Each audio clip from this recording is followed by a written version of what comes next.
Hey everybody, what is up? Welcome back to Final Trade. I have got this Dromai Blitz deck from Flesh and Blood Uprising. She is the Draconic Illusionist. And we are going to open this up, take a look at it, admire the art for a little bit, and talk about what the point of pre-constructed decks is. So I have the other one from Flesh and Blood Uprising, the Fey deck. You know, there's a little pool tab on here, but where? There it is. I had the other deck I featured a couple days ago, and someone in the comments kind of took me to task a little bit. Oh, look at that really subtle foiling on there. I just love how they do that. It's kind of refreshing in a way. You know, I can admire full foil cards, but just that is kind of classy in the way they do it. So someone in the comments kind of took me to task, and they said, well, you know, Flesh and Blood pre-constructed decks, they're just not competitive. They're kind of too weak. And I thought about it for a little bit, and I responded to him, and I said, well, you know, I don't think pre-constructed decks are really intended to be competitive.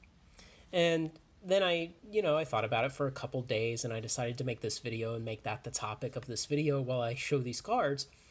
And I thought, what really is the point of pre-constructed decks? Why do Legend Story Studios and WotC and Pokemon USA, why do they make pre-constructed decks? And, you know, the main reason, I think, is to get new players to learn how to play.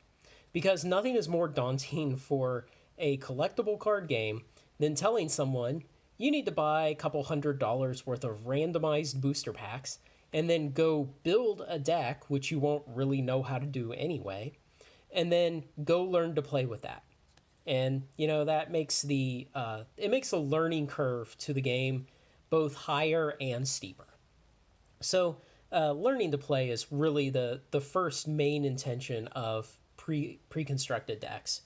The second one, though, a minor one, would be to introduce a set.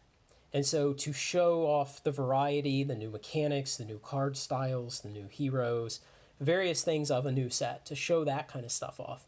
And a really good example of these is the four pre-constructed decks that WotC released with Tempest way back in 1997.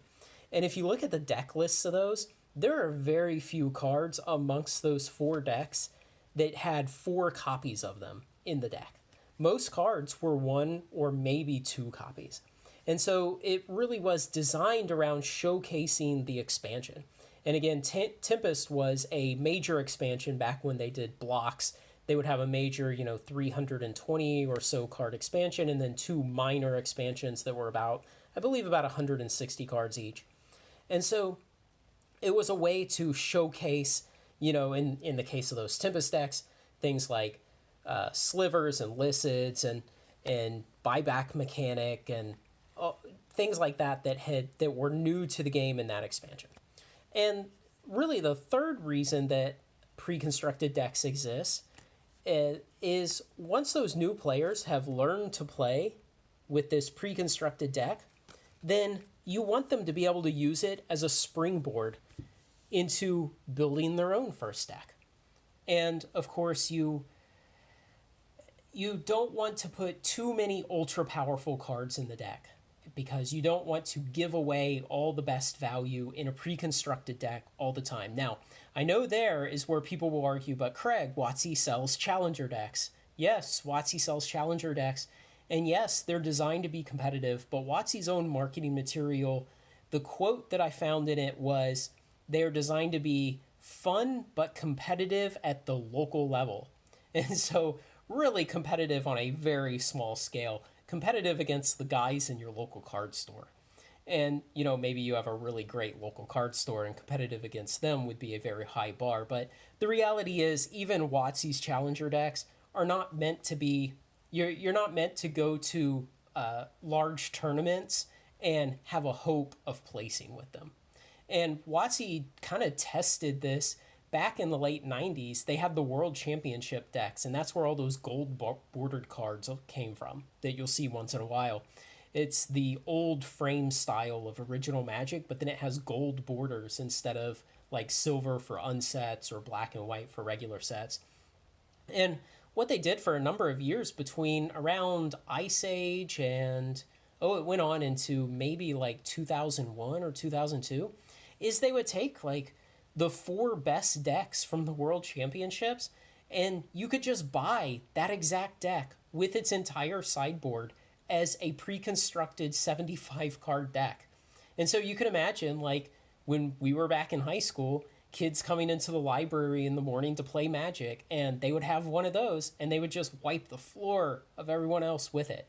And so eventually, WotC realized, if we give away the best cards in a $12 pre-constructed deck, and it's literally World Championship power in the deck, it really dissuades people from wanting to buy other decks and wanting to buy randomized products, booster packs, starter decks, things like that. And eventually, that was part of the reason why WotC stopped doing it, is giving away 4 Cursed Scrolls, which was one of the most popular chase cards of Tempest, in a pre-constructed World Championship deck, probably really ate into the sales of randomized Tempest products.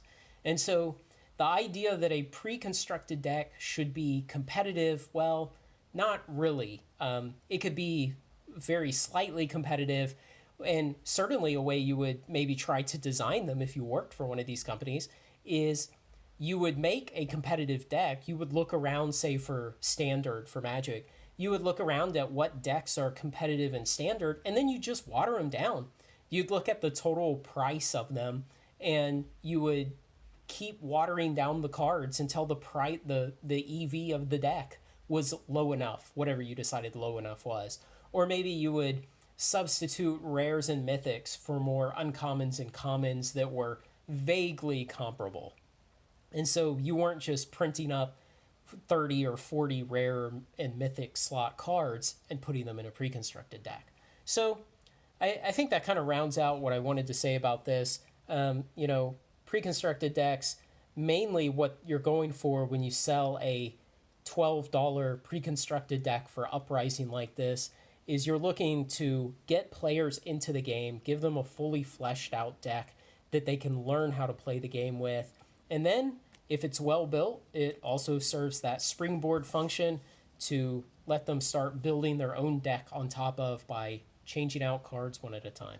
So let me know what you think about that. I thought it was a good assertion. I mean, maybe we should think they should be competitive, but I think when we think longer about it, we can understand the reasons why they aren't and why they probably shouldn't be. So let me know what you think. Like, comment, share, and subscribe. Join the Patreon. Join me on Final Trade. Thanks a lot.